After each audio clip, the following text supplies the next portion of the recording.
At 8:51 on a Saturday night in the Meridian Ballroom of the Caro Hotel in downtown Denver. I was on both knees on a marble floor picking broken crystal out of a Persian runner, while 300 people in $12,000 dresses watched and did nothing. My right cheek was still warm. My father had hit me an hour before that, open hand, in front of the ice sculpture, and the sound of it had traveled all the way to the balcony bar. Nobody called security, nobody said a word. A woman near the champagne tower actually laughed, not cruelly, just the nervous laugh people make when the social script breaks and they need something to do with their throat. I want you to understand something before I tell you the rest, because everything in this story depends on it. I could have ended that night with one phone call. There was a device in the inside pocket of a borrowed service jacket, 6 inches from my ribs, and it connected to a duty desk at Peterson Space Force Base. And at that moment I was the on-call release authority for every electromagnetic action my squadron could take over the Pacific that night. My name is Vance. I am a lieutenant colonel in the United States Space Force. I command the 9th Electromagnetic Warfare Squadron, and when a satellite ground link goes hostile at 3 in the morning, the person who decides what happens next is me. I was 32 years old and I was on my knees in a caterer's vest picking up glass for the man who made me. So the question isn't did she get her revenge? You already know how these stories end. The question is why I stayed down there, because I had a reason. I had a very specific, very stupid, very human reason, and it was not patience, and it was not strategy, and it was not some cold plan to let them hang themselves. Everybody who tells this story afterward gets that part wrong. They all say she was waiting, she was so composed. She had it all figured out. I didn't have anything figured out. I was down on that floor because of a cardboard box and because of a 19-year-old kid named Andres, and I was going to lose on both counts. If your family has ever made you pay admission just to be in the room with them, type P8 in the comments and stay with me, because 90 seconds after this, a door opened at the back of that ballroom. And a man walked in who had been listening to my voice on a secure line 14 months earlier without ever once learning my name. 6 hours earlier at 2:40 in the afternoon, I was sitting in a government sedan in the parking structure of the Caro with the engine off. Sergeant First Class Dolores Trammell was in the driver's seat with a paperback Western open against the wheel. Dee has been my duty NCO for 2 years. She is 44, she has buried a husband, and she has exactly one facial expression that I have never been able to read and have stopped trying.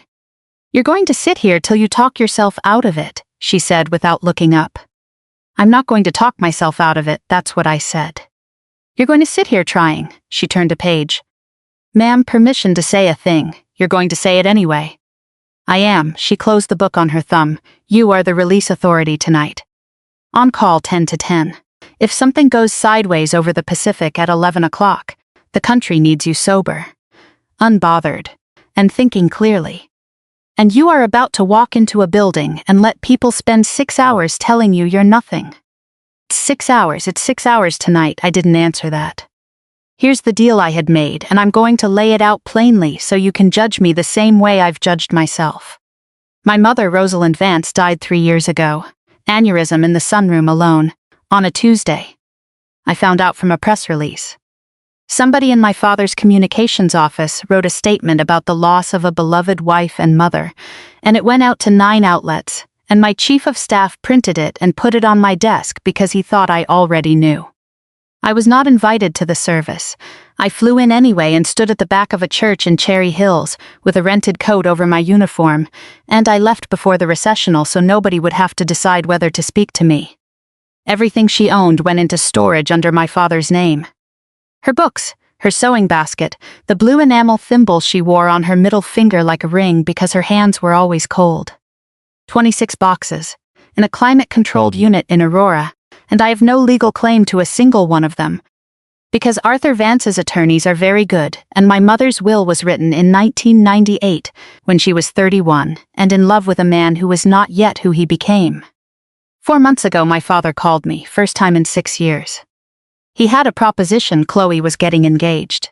Big event, 300 people, press, the whole raise money while you celebrate machine. The house AV vendor needed an extra body to run the confidence monitors and manage the podium feed. 6 hours, no speaking, staff entrance, staff badge, staff vest. Do that for your sister, he said, and I'll have one of your mother's boxes brought down for you. You can pick it up that night, that's it. That's the whole transaction. I turned it over for 4 months. I said no in my head about 200 times. And then one night in April I was lying awake at 2 in the morning, trying to remember whether my mother's reading glasses had been silver or gold, and I could not do it. And I sat up in the dark and understood that she was disappearing out of me one object at a time. I called him back in the morning and said, "Yes, ma'am." Dee was watching me in the rear view. "What's in the box? I don't know. He gets to pick." She looked at me for a good long moment. "Then he's already won," she said. "Whatever's in it probably, so why?" I opened the door. "Because it probably isn't a no." She started to say something and stopped, and then she said, "I'll be right here." "You don't have to sit in a parking garage for 6 hours, Dee." "I know I don't," she said, and picked her book back up. "The service entrance of the Caro is on the alley side, past a compactor and a wall of blue recycling bins. There's a desk with a clipboard and a man named Boone who's been there 19 years. I gave him my name. He ran his finger down the sheet. "Vance, yeah, I got a note here." He turned the clipboard so I could see it. "Beside my name, in someone else's handwriting, hold ID to desk. No photo, no floor access after 8, I need my ID. Says hold it, ma'am, that's a federal identification card. I can't surrender it to a hotel." Boone looked genuinely miserable. "Mr. Vance's people set it up. They were real specific." I stood there in an alley with a compactor running and did the math. Here is the math. I could win that argument in about 90 seconds. I could win it so thoroughly that Boone would need to sit down. And then a man on the 14th floor would make one call, and 26 boxes would stay in Aurora forever. I put my identification card back in my wallet, put my wallet in my jacket, and let him photocopy my driver's license instead. "Vest's in the closet," he said, not meeting my eyes. Sorry, the vest was maroon polyester with a name tag that said staff. Not a name, just the category. I want to tell you what that felt like, and I can't, exactly. It didn't feel like humiliation. Humiliation is loud. It felt like a door closing very softly in another part of a house. I rode the freight elevator up with 2 dishwashers and a rolling rack of folded linens. That was the first thing they took, and it happened before I'd been in the building 4 minutes, and nobody in the ballroom ever knew it happened at all. I need to take you back 14 years, and I'll be quick because the past is only useful here for one reason. It explains why a grown woman negotiates for a cardboard box instead of walking away. I was 18. It was a Sunday in March, and my father had arranged a dinner at the house on Gaylord Street with a man named Peter Brant Ossie and his son Tobias, who was 24 and perfectly pleasant and had never in his life had to want anything. The Brant Ossie family controlled a component supplier that Vance Dynamics needed and could not afford to lose. My father had told me it was a dinner. It was not a dinner. It was a closing. I understood somewhere around the salad course, when my father said, "To the table. Maya's not going to college right away. She's going to take some time, travel, get to know people." And Peter Brant Ossie smiled at me the way you smile at a good outcome. Tobias was not in on it. I watched his face and he was as blindsided as I was, and years later he sent me 2 lines on a professional network apologizing for never saying anything. I didn't answer, I should have. I said no at the table. Not loudly, I said I'm not going to do that, and put my napkin down. My father laughed and moved the conversation along, because in his experience, the things people say at tables are not real. Reality happens later, in offices. 6 weeks later, a letter came to the house from the United States Air Force Academy. I had a nomination and an appointment. I hadn't told anyone I applied. I had done the whole thing. The file, the fitness assessment, the interviews, in secret over 10 months, out of a public library on Colfax, because our house had one printer and it was in my father's study. At least that's what I believed for the next 14 years. Hold on to that, it comes back at the end, and it is the only part of this story that ever made me cry. My father read the letter standing up in the front hall, and then he walked into the kitchen and put it in the trash compactor and ran it. "You want to be a soldier," he said. "Fine, soldiers pack light." I left that night with a canvas duffel. He watched me pack it. My mother was upstairs and did not come down, and I have spent most of my adult life doing arithmetic about that staircase. Chloe was 13, on the landing in pajamas, and she said, "Are you going to be back for my birthday?" I said yes, that's the last completely honest thing I ever said to my sister. The Meridian Ballroom at 620 was full of the exact people you're imagining. 2 senators' staffs, a former ambassador, 3 men from a sovereign fund. 140 of the 400 wealthiest households in Colorado, and a step-and-repeat banner by the doors with the Vance Dynamics logo on it in a repeating pattern, so that every photograph anyone took all night had the company's name in the background 6 times. That's not a party, that's a roadshow with an open bar. I was at the AV cart behind a pipe and drape screen at the back of the room, running the confidence monitor and cueing the podium feed. It's easy work. I've done comparable work under mortar fire, and I mean that literally, which is a joke Dee makes and I don't. At 6:40 my sister found me. Chloe is 27. She was in ivory and she was, I have to say it, spectacular. She has our mother's height and our father's certainty, which is a combination that walks into rooms and rearranges them. She had a group of 4 with her. She brought them right up to the cart. This is the AV, she said. This is Maya. One of them 60s. Good watch. Kind face, said Vance. Any relation? And my sister said, isn't that funny, same last name? She said it lightly. She said it the way you'd toss a coat. And then she laughed. And they laughed. And one of them said something about how it's a common name. And Chloe steered them away toward the ice sculpture without ever once looking back at me. That was the second thing they took, 6:40 in the evening. 2 details from that stretch of the night, and I need you to file both of them, because they're going to matter in about 90 minutes. The first detail. Around 7, my father came through with the event director and personally moved the seating cards at table 1. I watched him do it. He picked up the card that said Colonel E. Cole and moved it 2 seats, away from the AV cart, away from the service corridor, and around to the far side, facing the stage. Then he stood there and looked at the sightlines and moved it once more. I thought he was being fussy. He is fussy, he was not being fussy. The second detail, I checked my duty pager 9 times between 6 and 8. It's a black rectangle, no screen glare, and it lives in an inside pocket. Every time I checked it, I did the same thing. Thumb over the face, glance down, back in the pocket.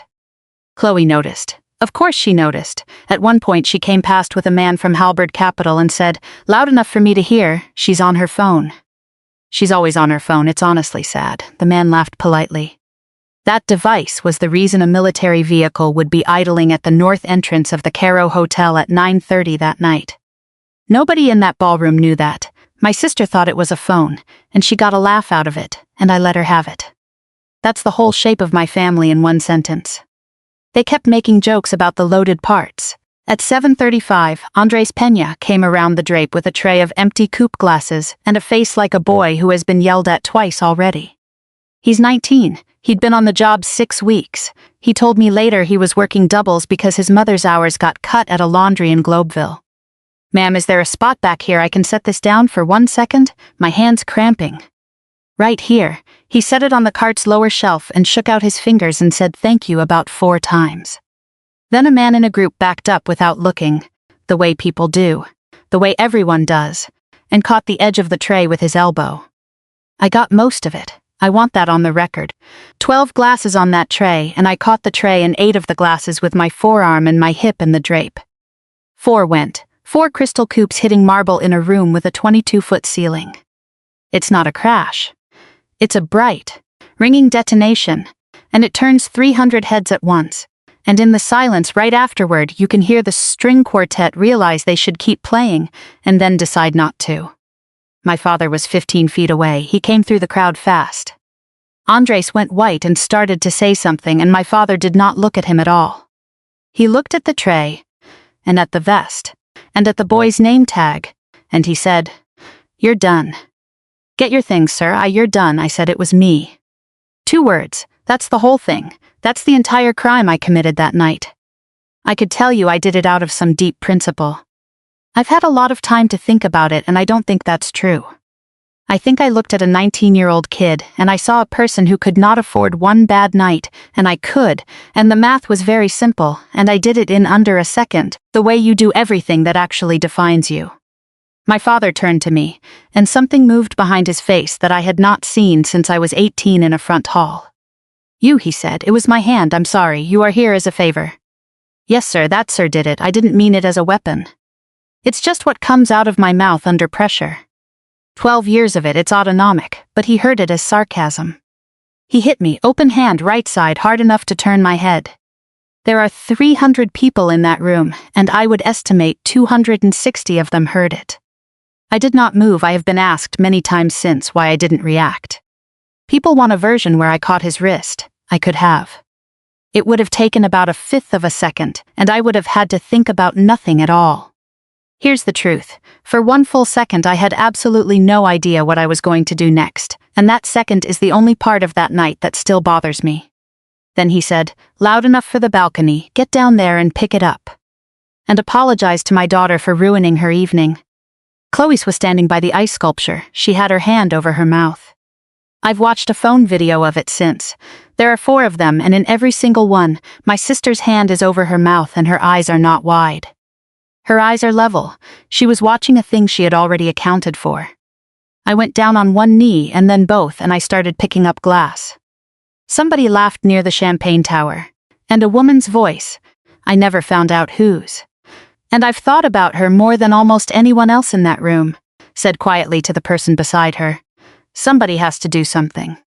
Nobody did anything. I picked up the glass.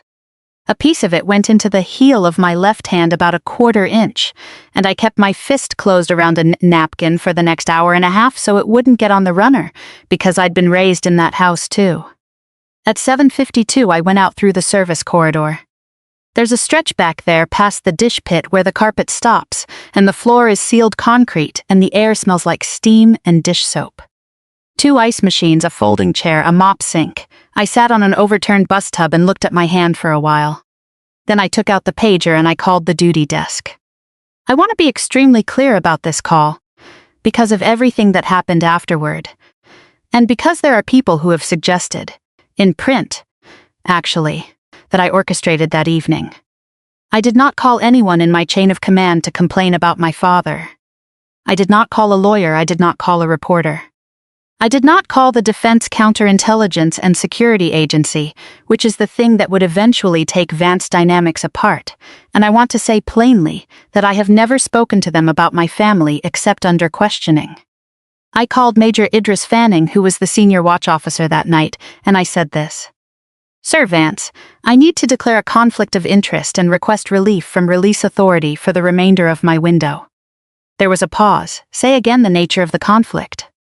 I'm physically present at a private event hosted by Vance Dynamics. It's a family event. Vance Dynamics holds 2 subcontracts in the ground segment portfolio that my squadron has authority over. I should have flagged this before I accepted the invitation, and I didn't. That's on me. Longer pause. I could hear him typing. Ma'am, are you all right? That's the part I wasn't ready for. That's the part that nearly took me out. I'm fine. You don't sound fine. I'm at a party, sir. Copy. Typing. I'm logging it.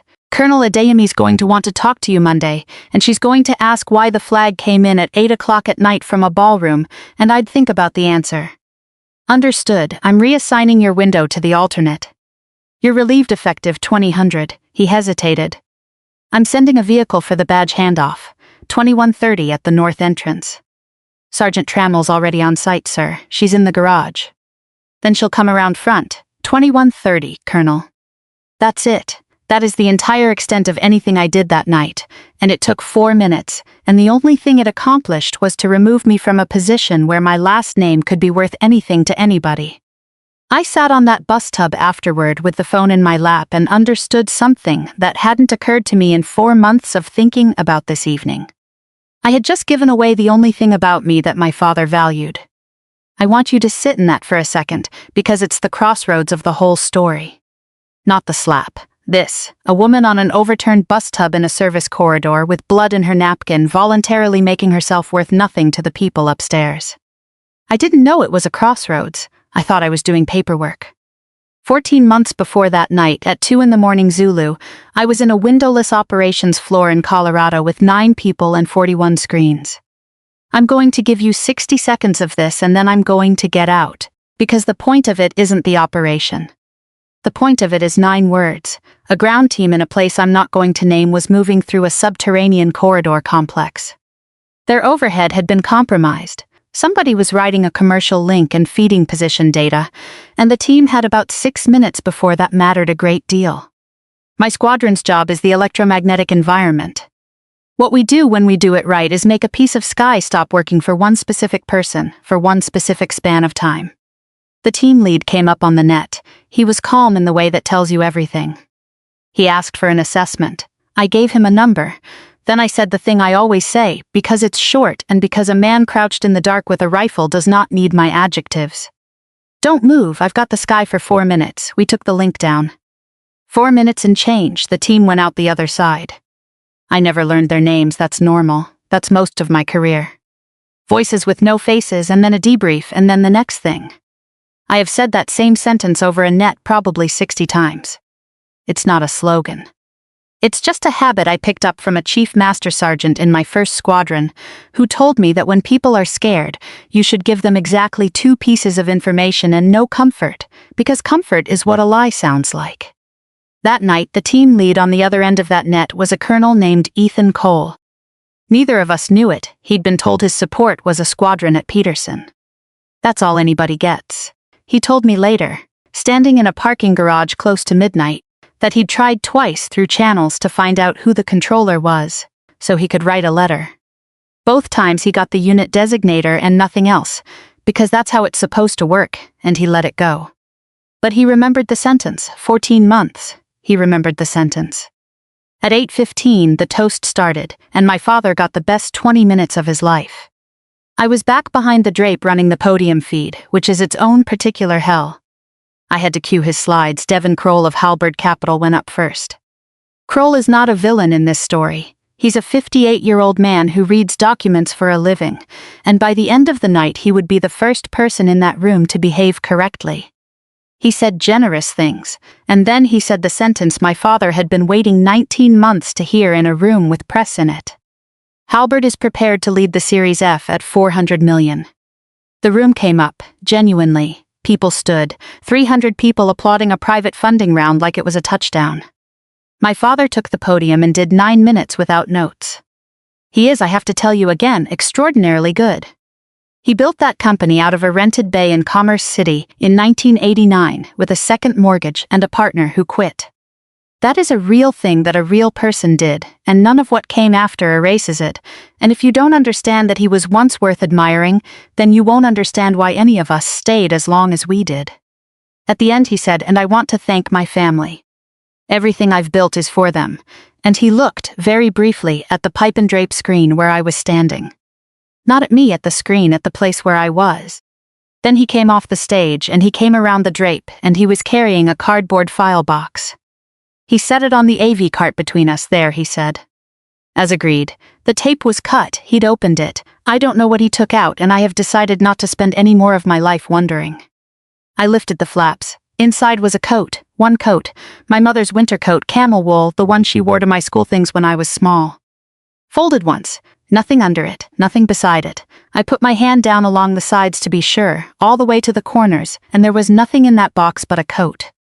No books, no thimble, no glasses, that's her coat, he said. Yes, sir, you said one box, I did, he watched me for a second. And here's the thing I still can't get past, he wasn't gloating. If he'd been gloating, I'd have known where I was. He looked, for about a second and a half, almost uncertain, like a man checking whether he'd gotten a gift right. Then he said, we're doing the announcement at 8:45. Keep the feed clean, and he walked away. I stood there with my hands on a cardboard box. 6 hours, a badge, a vest, my name given away to strangers as a coincidence. A slap in front of 300 people, a 1/4 inch of crystal in my hand. For a coat. And here's what I did, and I want it in the record because it's the least heroic sentence in this entire story. I taped the box shut, put it under the cart, and went back to work. I cued the next slide, my hands were steady, I have very good hands. I had 32 minutes left on that shift. Before I tell you what came up on that screen at 8:44, and it's the reason a company with 1,900 employees stopped existing, do me one favor. Subscribe, because the thing that broke this open wasn't a document and it wasn't a rank. It was 9 words I'd said 14 months earlier to a man I'd never met, and I was about to say them again, to a busboy, without thinking. At 8:44 my sister took the microphone. The plan on my run sheet said remark C. Vance, 3 minutes. Then a deck of 9 slides. Then the ring. Then dancing. Chloe does not use notes either, it runs in the family. She thanked people, she was warm and funny for a minute and a half. She talked about her mother, and she said something about her that was true and lovely, and I stood behind a drape and let that land on me. And then she said, I want to say something about family, because tonight is about family. I want to be honest, I knew from the pitch of it. There's a note people hit right before they do something they've rehearsed in a car. Everybody has one, she said, the one who didn't get it together. A laugh. Small, some of you have met our AV tech tonight, she waited for it. That's my sister, and the room made a sound I'd never heard before and hope not to again. 300 people going, oh, half of it delight, half of it horror, all of it entertained. Maya's 32, Chloe said. She's done some kind of government job for a decade. No one really knows what. She won't say. Which I personally think means it isn't very much. Laugh. She's never brought anybody home, she's never come home. And she showed up here tonight, in a vest, working an event, in a hotel my father is paying for. She looked back toward the drape. I love her, Chloe said. I do, but at some point you have to stop calling it a career and start calling it what it is, which is a person living off the rest of us and calling it service. That's the line. That's the exact line, and I've heard it about 400 times since, because somebody's phone got it clean and it ran on 3 networks by Monday. Then she said, slide please, and I put up slide 14 because that was my job and I had not seen the deck. Slide 14 was not a photo of the happy couple. It was a corporate architecture slide, gray background. The Vance Dynamics logo bottom right, a 3-column layout with the header strategic position. Left column, a photograph of my father, center column, a photograph of me. Not a snapshot, my official photograph. Service dress, unit patch, ribbons, name tape. The photo that lives in a personnel system, underneath it in 11-point type, Lieutenant Colonel M. Vance, 9th Electromagnetic Warfare Squadron, Space Delta 3. Aligned approval pathway, right column, slide 15 coming up behind it, a photograph of Colonel Ethan Cole in mess dress, and under him, strategic alignment. Leadership adjacent to Joint Special Operations Command. Pending 3rd quarter, that slide had been shown to investors 9 times over 7 months. It was in a data room. It was, by that Saturday, sitting on the servers of 4 institutional funds and a Luxembourg family office. My sister had just put it on a 20-foot screen in a room with 300 people and 2 press credentials, 10 seconds after telling everyone I was nobody. She'd forgotten it was in the deck, that's all. The engagement montage had been added at the front that afternoon, and the operations deck had never been pulled out of the back.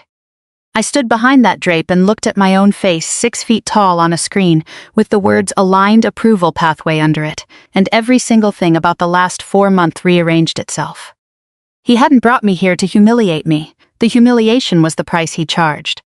It was the toll, not the destination. He brought me here because 300 people needed to see me in the room. Because the photographs would have me in them.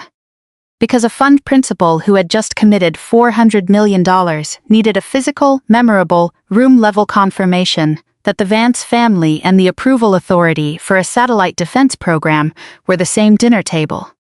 I wasn't the family disgrace, I was slide 14. And I had spent 6 hours making it true for a coat. Behind me, at the back of the ballroom, I heard the service door open.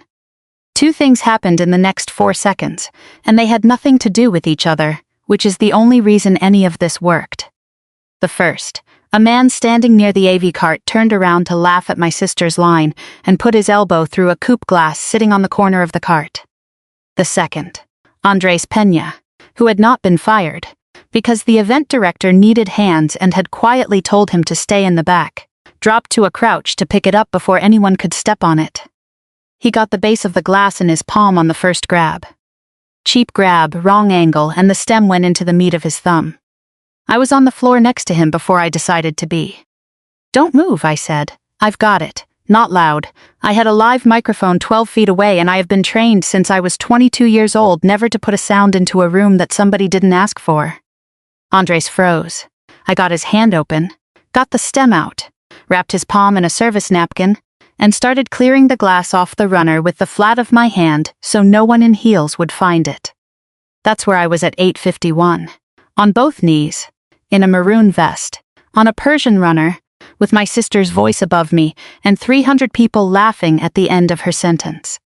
That's the picture, that's the one that ran everywhere. Colonel Ethan Cole had been in the building for 9 seconds. His flight out of Fort Bragg had gone mechanical, and he'd made up 2 hours of it and come straight from the airport. And he had come in through the North Service corridor because the valet line was 40 cars deep, and a man who has spent 20 years going through back doors goes through the back door. He told me afterward exactly what he saw. In what order? And I'm giving it to you the way he gave it to me, because it matters. First he saw the screen, not me. He walked into a dark ballroom, and the brightest thing in it was a 20-foot slide, carrying his own photograph on the right-hand side, in mess dress, under the word strategic alignment, leadership adjacent to Joint Special Operations Command, pending 3rd quarter. He stood there and read his own name on a corporate positioning slide at his own engagement party. He said the thing he felt was not anger, he said it was recognition. That flat, cold click of a thing making sense that has not made sense for 5 months. Why nobody in that family had ever asked him a single question about his work. Why the date had been moved twice to accommodate a funding calendar. Why his commanding general had gotten a Christmas card from a company he'd never done business with. He'd come to Denver that night, he told me, about 70% sure he was going to end the engagement. He had his mother's ring in his left breast pocket and had not decided whether he was going to take it out. Then he heard me, he was still looking at the screen. The service corridor lets out behind the pipe and drape, which put him 8 feet behind me. On the working side of it, close enough to hear a woman talk to a busboy in the lull a room leaves after a punchline. "Don't move, I've got it," he said. His whole body went cold before his brain produced a single word. He said it was like hearing your own name shouted in a foreign country. He didn't recognize my face. He had never seen my face, and from where he was standing he could only see the back of my head. He'd seen a photograph on a slide moments earlier and hadn't connected it to anything. He recognized the cadence, 4 words then 3. No adjectives, no comfort, he started walking. Chloe saw him from the podium and her whole face changed into something delighted. She said into the microphone, "There he is. Ladies and gentlemen." He didn't look up. He went the other way, 8 feet, around the pipe and drape, and 300 people turned in their chairs to follow a man who had just walked away from his own introduction. He stopped 4 feet from me. I looked up with a napkin full of glass in my hand. He said, "Ma'am, say that again. I want you to understand." I had no idea who he was. I had never seen him either. I knew there was a groom, and I knew his rank because it was on a place card I'd watched my father move. "Sir, what you just said, say it again." The room had gone very quiet. 300 people watching a colonel in a suit ask a woman in a caterer's vest to repeat herself. I said, "Don't move, I've got it." He went down on one knee. Not to me. Beside me, on the floor, in a $900 suit, with his hand out for the glass. "Tunnel 6, he said, 14 months ago, 2 in the morning Zulu. You said you had the sky for 4 minutes. There is a specific feeling when a piece of your life that you have kept in a locked drawer walks up and stands in front of you in a room full of people who think you're the help. I don't have a word for it. It's not vindication, it's closer to vertigo." "That was my squadron," I said. "That was your voice." "Yes, sir." He was quiet for about 2 seconds. Then he did the thing that ended my family. He asked me my name. He asked it the way you ask it on a flight line. Flat, formal, and loud enough to carry, because he had already understood that the answer was not for him. "Ma'am, identify," and I gave it. In a caterer's vest, on both knees, on a Persian runner, with a napkin full of broken crystal in my left hand, to 300 of the wealthiest people in Colorado.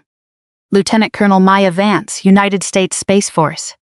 Commander 9th Electromagnetic Warfare Squadron, Space Delta 3. I have heard rooms go quiet, ready rooms, courtrooms. The inside of a C-17 at altitude. I have never heard anything like the Meridian Ballroom at 8:53 that night. It wasn't shock. Shock has noise in it, the intake, the murmur, the chairs. This was 300 people simultaneously running the same sentence backward through the last 6 hours and arriving all at once at the same floor. "That's the AV, that's my sister, isn't that funny, same last name." "Your staff, get down there and pick it up." Somewhere at the back a woman said, "Oh my God," into her hand, and it was audible in every seat in that room, and I want you to understand what that means about how quiet it was. Then Colonel Ethan Cole took 2 steps back on that runner and he came to attention. I've been saluted before, every day of my adult life, by people who are counting the seconds until lunch. It's plumbing, it's how a hallway works, this was not that. He squared, heels together, hands flat, chin level. And he brought his right hand up slowly. Not the parade ground snap. The other one. The one you only ever see at a graveside or on a ramp at Dover. And he held it.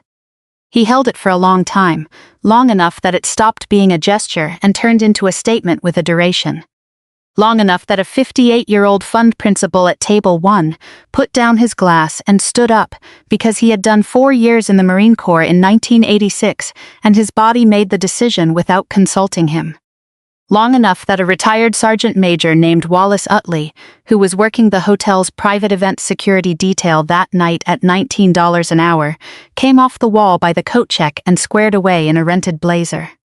Long enough that a Navy captain at Table 9 stood, and then her husband, and then a whole table, and then people who had never served a day in their lives and had absolutely no idea what the protocol was stood up anyway. Because standing was the only thing left that anybody could do. Andres Peña stood up, 19 years old, hand wrapped in a service napkin, no idea what any of it meant. He told me later he stood because the man in the suit was still holding his hand up, and it seemed wrong to be the only one sitting. I want to describe getting off that floor honestly. I did not rise like something out of a film. My left hand was full of glass and my knee had gone numb, and I put my right hand on the AV cart, and I got up the way a 32-year-old woman gets up off marble. And then I put my shoulders back and I returned it. And I held mine as long as he held his. Somewhere in the back my sister's microphone was still live. You can hear it on all 4 phone videos. A low open hum, 300 people breathing and one woman not saying anything at all. I looked past Ethan's hand at my father. I have thought a great deal about how to describe his face, and I've decided the honest answer is that there wasn't one. People say the blood drained out of him. That's not what I saw. What I saw was a man whose face had simply stopped being operated. Everything just went slack and stayed where it was, the mouth slightly open, the eyes moving very fast between me and the screen in the standing room, doing sums that had no answer. He put his hand out sideways and found the back of a chair, and he held onto it. Chloe did the opposite. Chloe's face did too much. She started 3 different expressions in about a second and a half: outrage, then a laugh, then something that was almost a plea, and none of them finished, and she was still holding the microphone at her chest like a hymnal. That is the moment, that is the one everybody has seen. And here's where it would have ended, if Ethan Cole had been a lesser man. A salute, a gasp, a clip, 300 people whispering into their drinks, and my father would have survived it. He'd have called it a family misunderstanding. He'd have posted something warm about his brilliant daughter inside of 48 hours. And it would have worked, because it had always worked. Because a story about a proud father and a humble war hero daughter is a better story than the truth, and he has never once in his life lost a fight about which story runs. Ethan cut his salute, and then he turned his back on all of us and looked up at the screen, which was still showing slide 14, because I hadn't advanced it and nobody else in that building knew how. And he asked the room a question: who built this slide? Nobody answered. He said it again, louder, and it was not a shout, it was a command voice, and it did to that ballroom exactly what it was designed to do. I'm asking who built this slide, and my sister, 27 years old, holding a microphone, in front of 300 people, on the worst instinct of her life, said I did. 2 press credentials in the room, 4 phones up. A fund principal at Table 1 with $400 million on the table. It has my photograph on it, Ethan said. I've never authorized the use of my name, my image, or my assignment in a commercial document. Has anyone in this company ever asked me? Chloe said, that's an internal. It's in a data room, said Devon Kroll. He said it from his chair. He didn't stand up. Halberd Capital had received that deck in March. Kroll looked at the screen for a while, and then he looked at my father, and I watched a 58-year-old man do arithmetic in public. Arthur, he said, is that your daughter? My father said, Devon. Is the officer in the center column your daughter? Yes, and the phrase under her photograph, my father didn't answer. I did. I walked out from behind the drape, up the length of that room, past my sister, and I stood under my own photograph, 6 feet tall, with the words aligned approval pathway running under it in 11-point type. It means me, I said. I said it to Kroll, because he was the one who'd asked, and because he was the only person in that room who had behaved correctly all night. That phrase under my picture, that's what they sold you. Not a product line, not a patent, not a facility. The approval authority on the ground segment they subcontract into is a person, and the person is me, and my father brought me here tonight so that 300 people and 2 reporters would see us in the same room and go home believing it. Kroll said very quietly, and is it true? It was true at 2 o'clock this afternoon, I said. It stopped being true at 7:52. That's the whole thing. That's the sentence.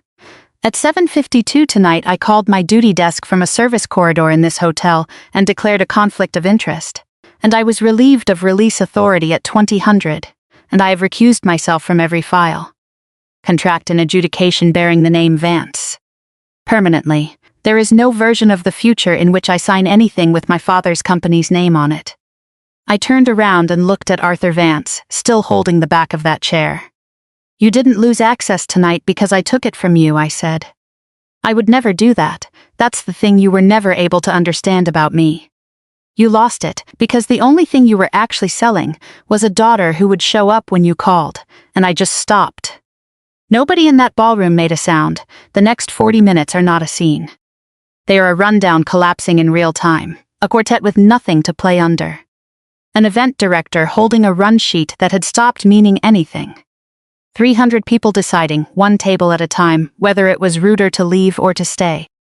Somebody turned the house lights up to full, which is the single most merciless thing that can happen to a room like that, and slide 14 went on burning at the front of it because nobody would touch the cart. At 9:39 I did the last thing I had left to do in that building. I took the pager out of my inside pocket, and I walked it across the ballroom, and I handed it to Sergeant First Class Dolores Trammell, who had come in the north entrance at 9:30 exactly as ordered, and had been standing at the back of the room in serf's dress, with her cover under her arm, for 9 minutes, watching the end of it. Dee took it. She signed the handoff on her phone. Then she looked past me at my father, and she said the truest sentence anybody said in that building all night, in a completely conversational tone. Sir, I've been in the parking garage since 2:40. She came here for a box. Devon Kroll left before the quartet started playing again. He didn't make a speech. He put his napkin on the table, said something quiet to the woman beside him, and walked out, and 9 other people from 3 firms went out behind him inside of 4 minutes. And that is what a $400 million round dying actually looks like. It doesn't look like anything, it looks like coats. Ethan went out into the corridor and made 1 phone call. It lasted about 40 seconds. He came back in and did not speak to my sister, and he did not speak to my father, and he put a small box on the head table without opening it and left it there. He found me by the service door. I have to report it, he said. Tonight, there's a duty officer at the joint staff, and there's an industrial security specialist assigned to my in-processing, and I have to call both of them, and I need you to know I'd be doing this if you were a stranger. I know, you're going to be part of it, I know that too. He looked at me for a second. Why did you come here? I told him about the box. He didn't say anything for long enough that I looked away. Then he said, my mother's ring is on that table and I'm not going back in there to get it. And he walked out into the alley. And I have never in my life seen a man look so tired. My father caught up with me in the north driveway at 9:50. The sedan was there with the engine running and Dee was holding the door. He came out through the revolving door without a coat, and he was holding a champagne flute, which he had apparently carried the entire length of that hotel without noticing, and he stopped 6 feet away. Maya, I turned around, he had aged. That's the thing nobody prepares you for. It had been about an hour and he had aged. I didn't know she'd put it in the deck, he said. I believe you. That surprised him. He'd come out there with a speech and I'd taken the first line off it. You have to understand what I was. You gave me a coat, I said. He stopped. There were 26 boxes. There's a thimble in one of them, blue enamel. She wore it on her middle finger. There's a sewing basket. There are 9 photo albums. You had 4 months and you sent down a coat. I didn't pack it, he said. I had someone pack it, and there it was. The whole man in 5 words, and he didn't even know he'd said it. I know, I said. Good night, Dad. He said, don't do this. And his voice broke in the middle of it, and I want to be honest. That landed. That got in. Whatever it is in you that stays 8 years old forever, it hurt him. I got in the car. Behind me I heard the glass go on the driveway. He dropped it, or he threw it. I've never been sure, and I've never asked. Nobody picked it up. Here's the 72 hours. Sunday, a clip of Ethan saluting me passed 9 million views. The clip that mattered more, my sister's living off the rest of us and calling it service, followed 9 seconds later by my official photograph under the words aligned approval pathway, was on 3 networks by Monday morning. Monday, the Defense Counterintelligence and Security Agency suspended the facility clearance at the Louisville, Colorado site pending review. That isn't a punishment. It's an administrative action. It happens quietly, and it is the single most lethal thing that can happen to a defense supplier, because work stops and invoices stop. The government contracting officer on 2 ground segment subcontracts issued a stop work order the same afternoon. Tuesday, the board removed Arthur Vance as chief executive by a vote of his own directors, 3 of whom he had personally put in those chairs. Wednesday, the stock was halted. Thursday, it reopened down 68%, and the letters that went out to institutional investors used the phrase material misrepresentation of governmental relationships 4 times, which is language written by people who are being extremely careful. The Denver District Attorney's Office called me that Thursday about the slap. I declined to pursue it, and I'll tell you why, because it isn't noble. A misdemeanor assault charge would have made the story about my face instead of about slide 14, and my face was the only part of that night that healed. My sister has a lawyer now, so does my father, so do I, for that matter. The service appointed one for me during the inquiry, and she was excellent, and the inquiry into my own conduct closed in 11 weeks with a finding of no wrongdoing, and that finding rested almost entirely on one thing. A 4-minute phone call I made from an overturned bus tub at 7:52 at night, before I knew any of it, when I still thought the worst thing that was going to happen to me that evening had already happened. Colonel Adeyemi told me so in her office, in the driest voice I have ever heard a human being use. You reported a conflict you didn't have to report, she said, for a reason that had nothing to do with protecting yourself, and it is the only reason you are still in command. I want you to think very hard about how thin that was. I think about it constantly, and I need to say this part because if I skip it, I'm lying to you by omission. 1,900 people worked at Vance Dynamics. A machinist in Louisville with 2 kids does not care about a slide deck. He cares that his badge stopped working on a Monday. The suspension lifted eventually, 14 weeks, and about 2/3 of them were still there. About a third weren't. I did not do that to them, I know that. The person who put my photograph in an investor deck did that to them. But I was in the room, and my recusal was the thread that unraveled it, and I don't get to enjoy any of this cleanly, and anyone who tells you that a night like this feels like winning has never had one. I didn't open the box for 11 days. It sat in the hall of my apartment in Colorado Springs with a strip of packing tape across it that I had put there myself, in a ballroom, at 8:30 at night, before I knew anything. The night I finally did it, I was sitting on the floor with the coat across my lap. Camel wool, 2 brass buttons on the left cuff, 1 missing on the right. It smelled like a closet, and underneath that, barely like her. That particular soap she bought by the case, I put my hand in the pockets. Empty, and then I felt it along the bottom seam of the lining. A stiffness, about 4 inches long, the wrong texture, like a piece of card had migrated down inside the hem. I sat there for a long time with my thumb on it. I want to describe this accurately. I did not think, oh, there's something hidden in the coat. I thought the lining was torn, and something had fallen down there years ago and she'd never gotten it out. That's what I thought, a dry cleaner's tag, a grocery list. I got a seam ripper out of a drawer and opened 3 inches of my mother's coat. There were 2 pieces of paper. The first was a photocopy, folded into quarters, gone soft. It was a page from a congressional office, a nomination request form for a service academy appointment, with my name on it, dated 14 years before that night in the front hall. The applicant's signature line was mine.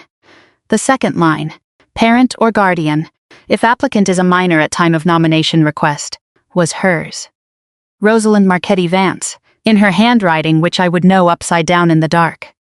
The second piece of paper was a receipt from a copy shop on Colfax Avenue. 12 cents a page, 41 pages cash, dated the same week. I had believed for 14 years that I did it alone. I had built almost everything about who I am on that. I did it in secret, out of a public library, with no one, because there was no one. She was there the whole time. She drove to a copy shop on Colfax and paid cash so it wouldn't be on a statement my father read, and she signed a federal form for a daughter who was going to leave and never look back. And then she went home and stood at the top of a staircase 6 weeks later and did not come down, because she had already spent everything she had. And she kept the copy, for 20 years, sewn into a coat. He didn't pack that box, he had someone pack it. Somebody in a storage unit in Aurora reached into row 3 and grabbed whatever was on top, and it was a coat, and my father looked at it for 1.5 seconds and decided it was fine. The one thing he gave me was the one thing he would never have given me if he'd known. That was 19 months ago. I still command the squadron. The inquiry closed. Colonel Adeyemi wrote something in an evaluation about judgment under personal duress that I keep in a drawer and take out about twice a year. Andres Peña is 21 now and in his second year at a community college in Denver studying respiratory therapy, and he testified, a deposition, in an office, for 90 minutes, about a tray in a man's hand, and he did it well, and his mother sat outside the whole time. D. Trammell retired in March. At her ceremony she made me stand up, and she told the story of the parking garage to a room of about 60 people, and she got the details slightly wrong on purpose to make me look better, which is what she has always done. Ethan Cole is not my husband, and he is not my boyfriend, and I know that's the part some of you were hoping for. He's a colleague, he calls twice a year, he never married my sister. He got the ring back from the hotel's lost and found 9 days later, and he told me that was the single worst phone call of his adult life, which, considering his adult life, is saying something. My father sold the house on Gaylord Street. He lives in Scottsdale. He has sent 4 letters. I've read all of them. They are in order: an explanation, a justification, a bill of grievances, and the last one, this past February, 3 lines long. And the third line says, I don't know how to be sorry in a way you would accept. I haven't answered that one yet. I might. I'm not going to pretend to you that I've closed a door I've only leaned on. My sister and I do not speak, and the 26 boxes are in my garage. His attorneys released them the week after the board vote, which tells you exactly what they were ever worth to him. There's a blue enamel thimble in a coffee can in box 9. I found it in March. Here's the only thing I'd want you to take out of this. For 6 hours I let people put a price on being in a room with them, and I paid it. And I want to be careful here, because I've heard 100 people tell me since that I should never have walked in that building. They're probably right, but I didn't lose that night because I let them humiliate me. I lost the moment I agreed that the way to get something back from those people was to earn it. That there was a version of me obedient enough, quiet enough, small enough, to be handed my own mother. That was never on the table. It was never going to be on the table. I could have knelt on that floor for another 10 years. And the thing I actually wanted, the proof that somebody in that house had once chosen me, had been sewn into a coat sleeve the whole time, and no one alive knew it was there, and it did not cost me one single thing to receive it. So here's my question for you, and I'd like you to actually answer it down in the comments, because I read them. What have you been paying admission for? Not what did they take? Everybody knows what they took. I'm asking what you're still buying, right now, this week, from people who were never going to sell it to you. Because I promise you it's already yours, and I promise you it is not in that room.